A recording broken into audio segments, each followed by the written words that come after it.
गुरु बनाया तो वायु जैसे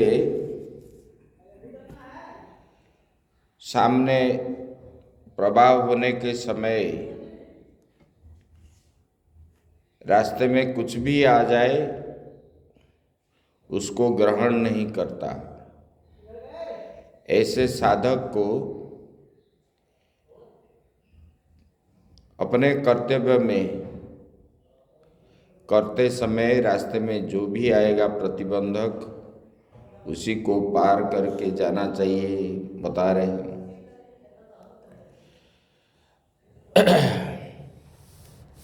उसके बाद उन्होंने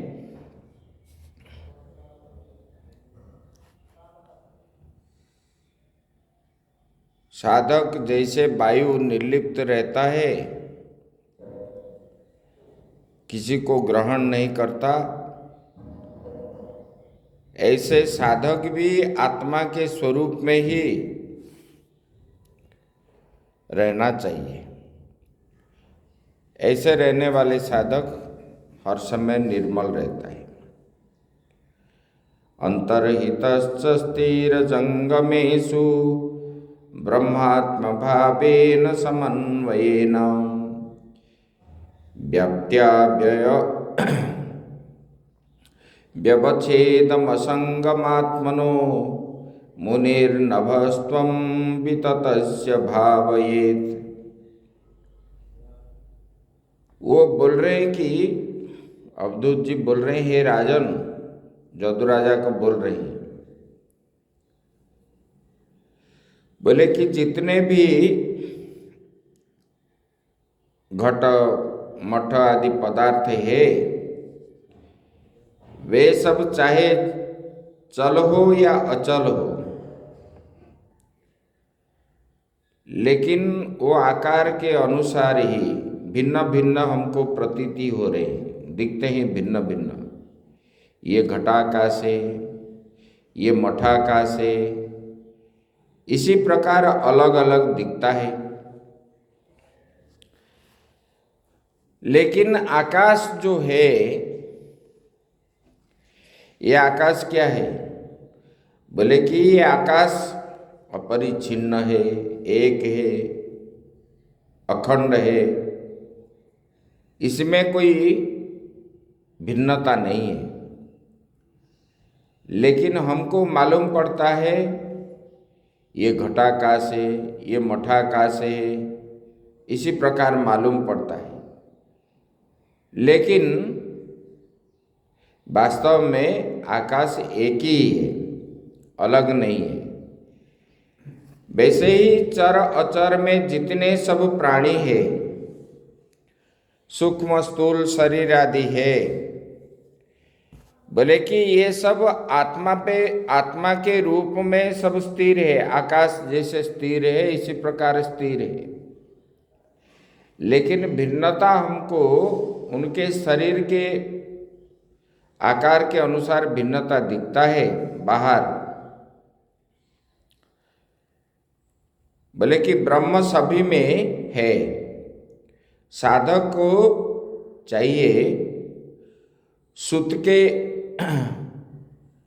सूत के जैसे हम मणि की माला है, एक सूत्र के द्वारा वो माला एकत्रित है। बोले कि जैसे सूत अखंड है, सब मालाओं को एक साथ रखता है, इसी प्रकार ये आत्मा जो है अखंड है, असंग रूप है। वो विस्तृत भी इतना विस्तृत है, उसकी तुलना जो है आकाश की तरह की जा नहीं सकता। इसलिए बोले कि मैंने आकाश को गुरु माना। साधक को आत्मा की आकाश रूपता का भावना करनी चाहिए। आकाश में जैसे कुछ परिवर्तन नहीं है, एक स्वरूप में रहता है, ऐसे हर जीव के अंदर जितने सारे आत्मा है, ये आत्मा में भिन्नता नहीं है आकाश की तरह, लेकिन उसका जो बाहर स्थूल शरीर है उसी में भिन्नता हमको दिखाई पड़ रहा है। आगे बता रहे हैं, तेजोबन्नमयैर्भावैर् मेधाद्यैर्वायुर्नेरितैः न स्पृश्यति न नभस्तद्वत् कालैः सृष्टैर्गुणैः पुमान्।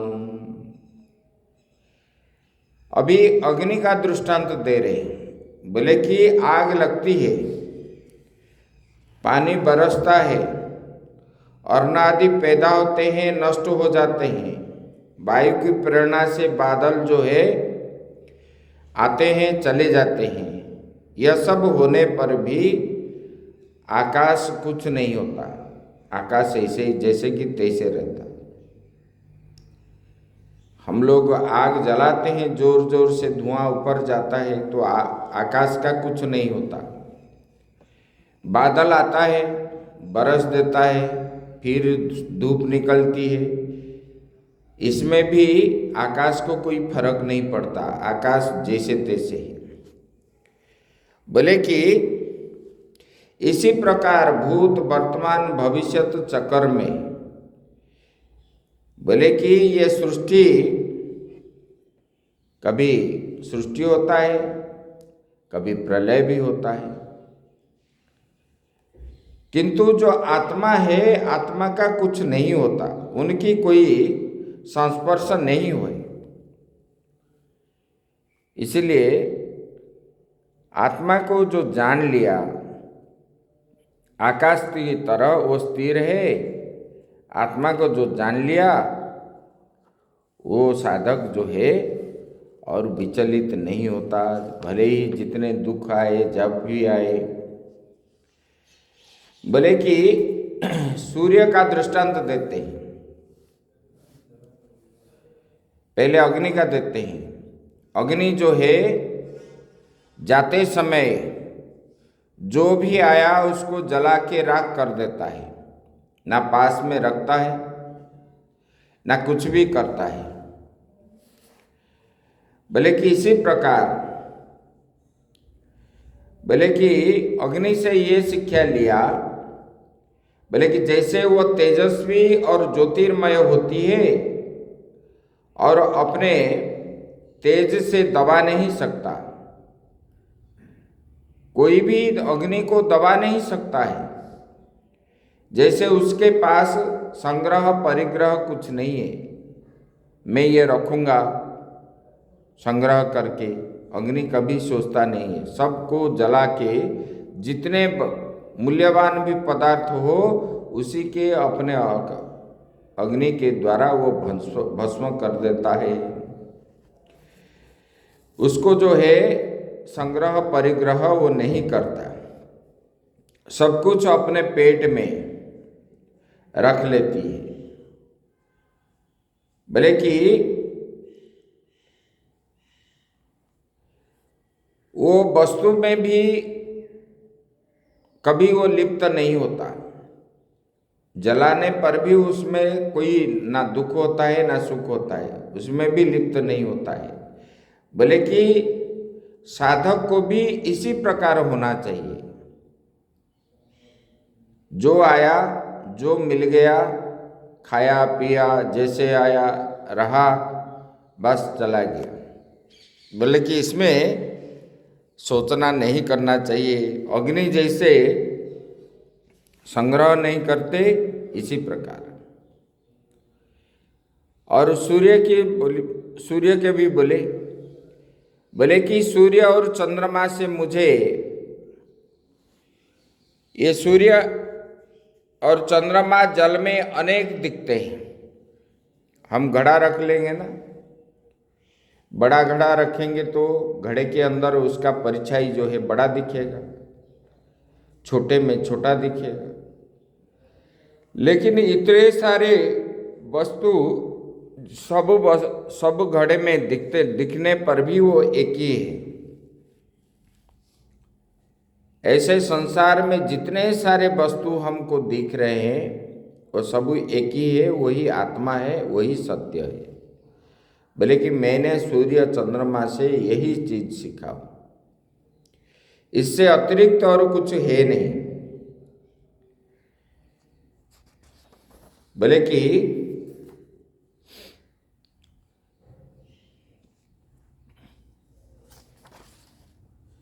बुध्यते स्वेन भेदेन व्यक्तिस्थ इव तद्वद्गत लक्ष्यते स्थूलमतिभिरात्मचावस्थितोर्कवत्। बोले कि स्थूल बुद्धि पुरुष को जल के विभिन्न पात्र में प्रतिबिंब दिखता है, घड़ा में जो रखते हैं हम, सूर्य उन्हीं में प्रविष्ट जो है, सूर्य का परिचय उसमें दिखता है, परंतु इसमें स्वरूपतः सूर्य अनेक नहीं होते। इसमें इस पात्र में भी दिखते, इसी पात्र में भी, इसी पात्र में भी, हम जितने में जल रखे सब में दिखते हैं, लेकिन सूर्य एक ही है। बोले कि ऐसे व्यक्ति में आत्मा भी अलग अलग नहीं है। जितने सारे व्यक्ति है, जितने जीव है, सबके अंदर आत्मा है। घड़े के अंदर जैसे सूर्य है इसी प्रकार ये आत्मा है, सूर्य जैसा ऐसा ही है। बोले कि आत्मा सूर्य के समान एक ही है, अलग नहीं है, भेद नहीं है उसमें, स्वरूपतः उसमें कोई भेद नहीं है। अज्ञान के कारण ही भेद बुद्धि प्रकट होता है। जिसका भेद बुद्धि क्यों होता है? जिन लोगों का विषय के ऊपर नजर रहता है, मैं भोग भोगूं, मुझे धन मिले, मुझे ऐसे उपाधि मिले, जो इसी प्रकार विषय में हर समय चिंतन, विषयों को ही चिंतन करते हैं, ऐसे लोगों का बुद्धि वृत्ति जो है भ्रष्ट हो जाती है। वही भेद बुद्धि आदि उत्पन्न होते हैं। लेकिन वास्तव में हमारा जैसा जैसा सूक्ष्म शरीर आत्मा है सबके अंदर, हर व्यक्ति हर प्राणी के अंदर भी उसी प्रकार ही है। बोले कि राजन, मैंने किसी के साथ अत्यंत स्नेह नहीं किया और किसी के साथ आसक्ति भी ना होनी चाहिए, क्योंकि आसक्ति होने पर ही बंधन होता है।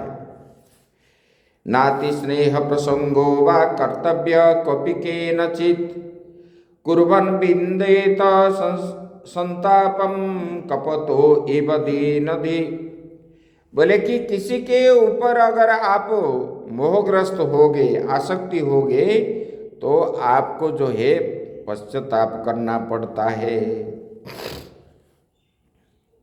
बोले कि जिस वस्तु के प्रति, जैसे कि लोग जो है धन के प्रति आसक्ति होते हैं, धन जब मिल जाता है तो बड़े खुश होते हैं, और मिलने के बाद फिर जब खो जाते हैं हाय हाय होते हैं, और जो काम कर रहे थे वो काम धंधा भी और कर नहीं पाते। बोले कि इसी प्रकार वो दे रहे हैं। बोले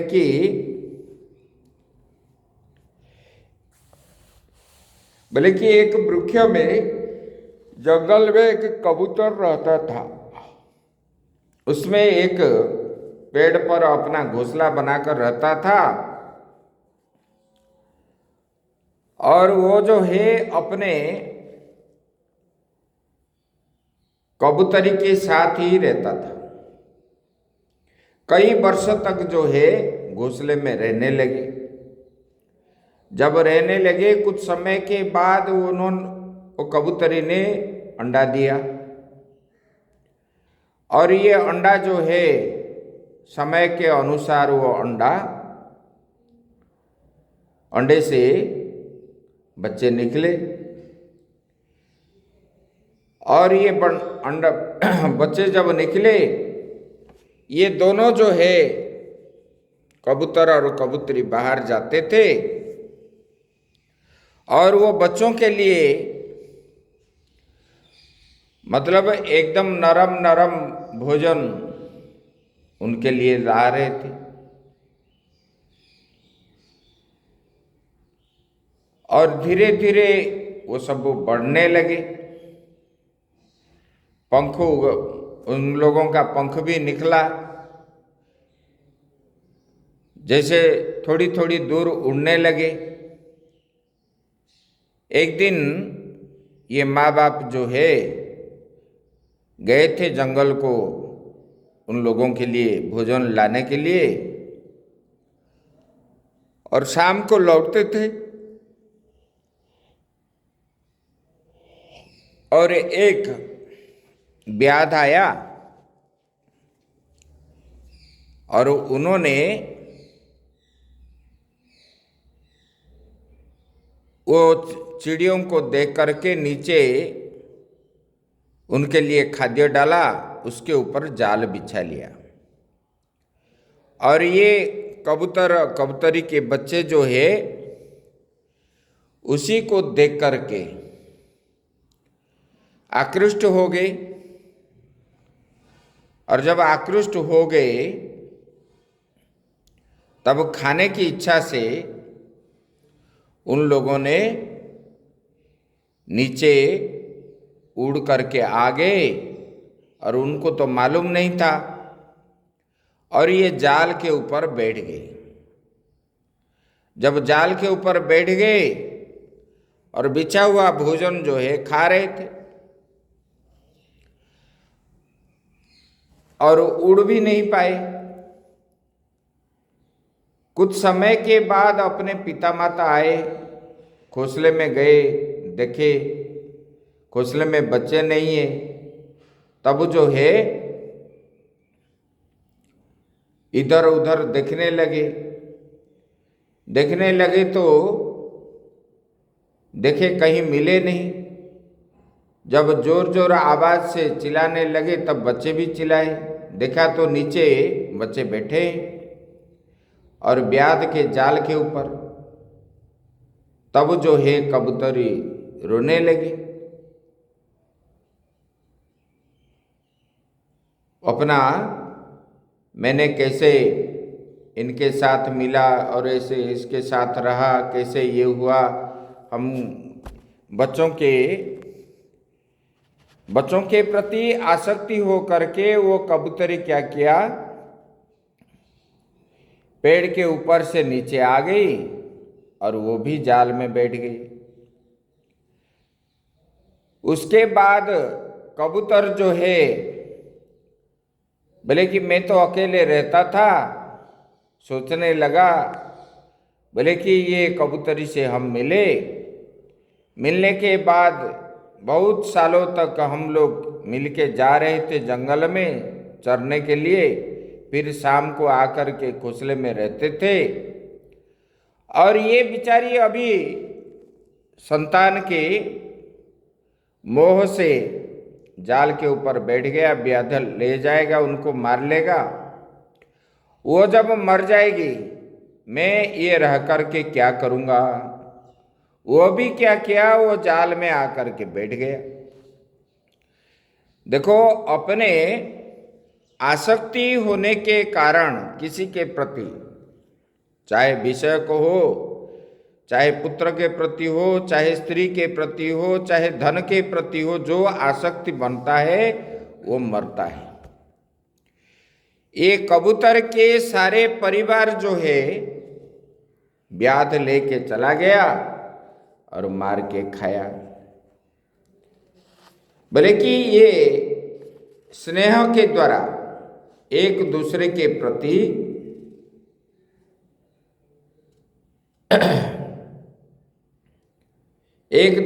प्रति आसक्ति होने से ऐसे जो है मर जाते हैं।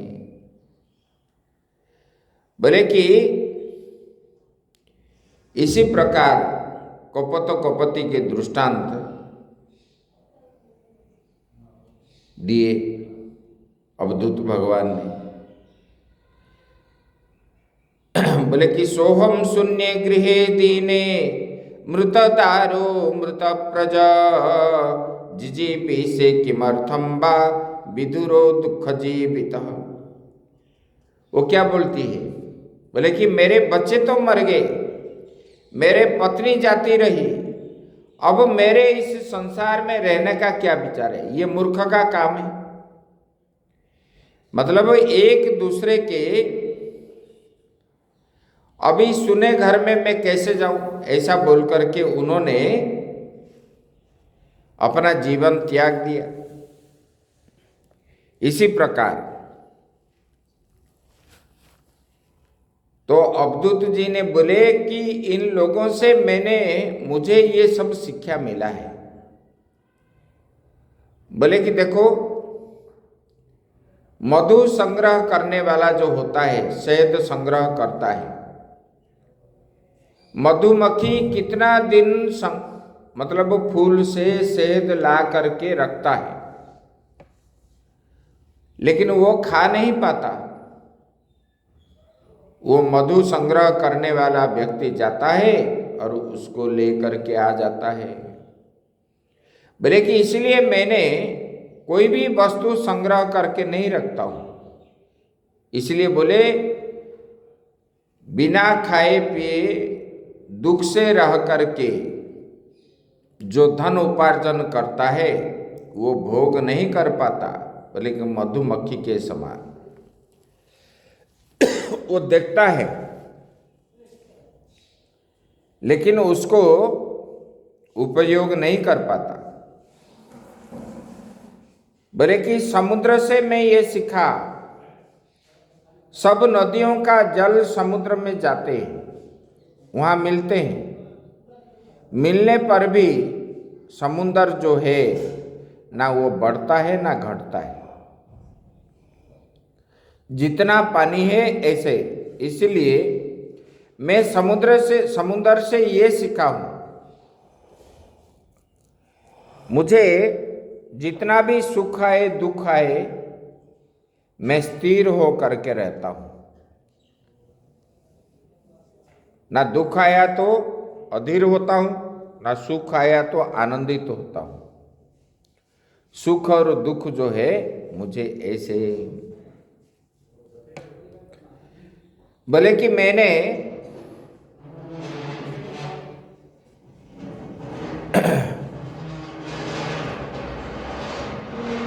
मिल गया तो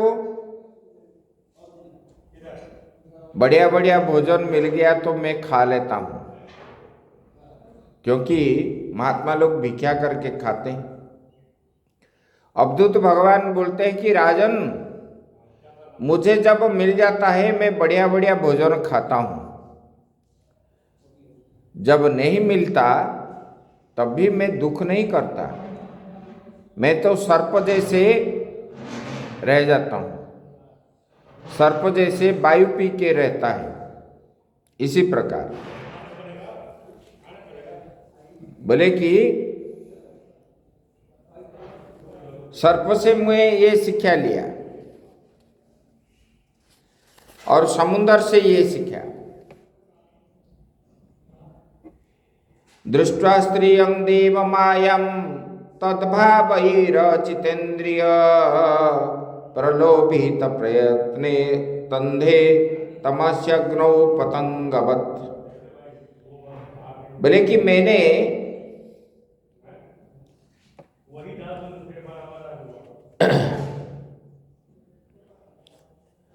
पतंग से ये सीखा। पतंग जो होता है ना, अग्नि देखने पर वो उधर चले जाते हैं और अग्नि में वो रूप देख करके, आलोक देख करके उन्होंने वो आलोक के प्रति आकृष्ट हो करके वहां जाकर के बैठते हैं तो वो मर जाते हैं। बोले कि इसलिए वो रूप से मोहित हो करके ये करते हैं, बैठते हैं तो मर जाते हैं। इसीलिए मैं पतंग से ये सीखा। मैं किसी के प्रति, किस रूप के प्रति मोहित नहीं होता।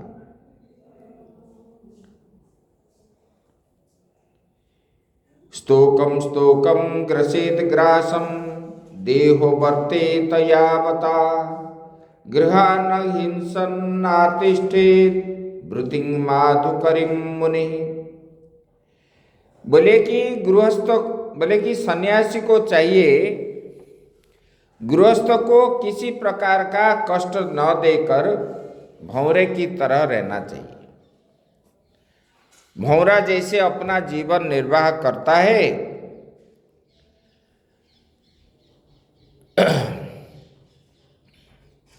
इसी प्रकार भले कि जैसे भंवरा जा करके विभिन्न फूलों से बैठ करके मधुपान कर लेता है, भले कि ऐसे महात्मा को भी किसी किसी घर में जा करके भिक्षा करके ही भोजन करना चाहिए। यही बता रहे। भले कि जैसे वो बोले कि कमल के गंध से आसक्त हुआ भ्रमर जैसे रात्रि के समय उसमें बोले कि देखो कमल फूल जब फूटता है ना, खिलता है, उसी समय भंवरा वहाँ जा करके बैठते। और कमल जो है दिन में खिलता है, रात को ऐसे अपने आप मुंज जाता है। भंवरा क्या करता है, वो सुगंध को अत्यंत आकृष्ट हो करके वहाँ पर जब बैठता है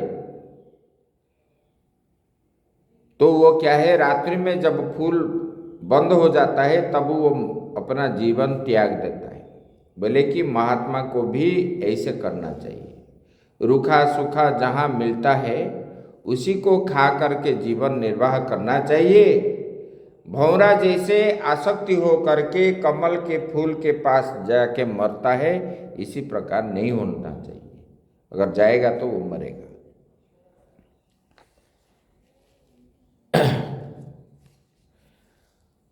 बोले कि सायंतनम स्वस्थनम वा न संगृहीत भक्षितम प्राणिमात्रो दरामात्रो भक्ष्य के मक्षी के व न संग्रही। बोले कि मधुमक्खी जो है, मधुमक्खी की बात मैंने बोला। बोले कि सन्यासी को मधुमक्खी से यही ग्रहण करना चाहिए, सायंकाल अथवा दूसरे दिन के लिए भिक्षा का संग्रह ना करें, क्योंकि संग्रह करके मधुमक्खी रखा तो मधुमक्खी इतने दिनों से संग्रह करके रखा तो दूसरा आकर के खा लिया। इसलिए सन्यासी कभी धन संचय करना नहीं चाहिए। धन जो है संचय करके रखोगे तो दूसरा आके खाएगा। अपना इधर जो है संचय करने में समय जाएगा, भजन नहीं हो पाएगा। इसलिए सन्यासी को धन की आवश्यकता ही नहीं। बोले कि ये सायंतनम सस्वंतनम वा न संगृहीतन भिक्षुकः मक्षिका इव संगृहन् सह तेन विनश्यति। बोले कि इसको समझ लेना चाहिए। बोले कि सन्यासी जो है सवेरे शाम के लिए किसी प्रकार का संग्रह ना करे, सामान इकट्ठा करके ना रखे। संग्रह मतलब वस्तु आदि इकट्ठा करके ना रखे।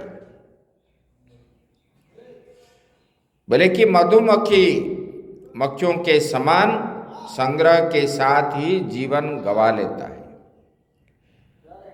जो शहद के साथ अपना जीवन भी उसको गंवाना पड़ता है।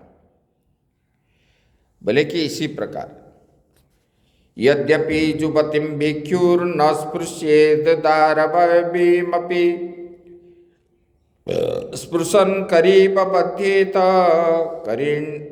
करीण्याम अंग संगत। बोले कि देखो, स्त्री के साथ संपर्क करने के लिए जब जाता है हाथी, वो हाथी बंधन में पड़ जाता है। हाथी पकड़ने वाला क्या करते हैं, पहले एक गाढ़ा खोल लेते हैं, उसके ऊपर बांस आदि दे करके बढ़िया घास के गालीचा बिछा लेते हैं, उसके ऊपर कागज में हाथी बना लेते हैं, हाथी का चित्र बना लेते हैं और वहीं पर खड़ा कर लेते हैं।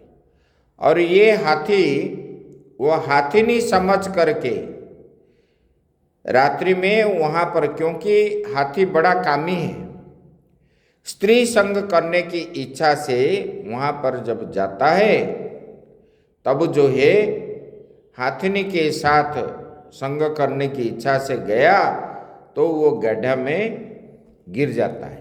इसीलिए स्त्री का संग, साधक को स्त्री का संग नहीं करना चाहिए। साधक जो होते हैं, नदी गच्छेत स्त्रियं प्रज्ञा कबीर हे चिन् मृत्युन्मात्मनः बालधिकै सहन्येत गजैरन्यैर्गजो जथा। बोले कि स्त्री संग जब करोगे तब गज जैसा है, इसी प्रकार अपना जीवन खोना पड़ता है। बोले कि पुरुष जो है किसी स्त्री को कभी भी भोग्य रूप से स्वीकार ना करे, उपभोग करने के लिए स्त्री को स्वीकार ना करे, अपना कुल धर्म रक्षा के लिए ही स्त्री को विवाह की जाती है। भोग्या के रूप में अगर करोगे तो जो है हाथियों का जैसे होता है, भले कि इसी प्रकार मारा जाओगे, कभी ना कभी वो मार देगी आपको। इसीलिए ये बताए, आगे की बात हम कल करेंगे। ओम पूर्णमदः पूर्णमिदं पूर्णात् पूर्णमुदच्यते पूर्णस्य पूर्णमादाय पूर्णमेवावशिष्यते। ओम शांति शांति शांति।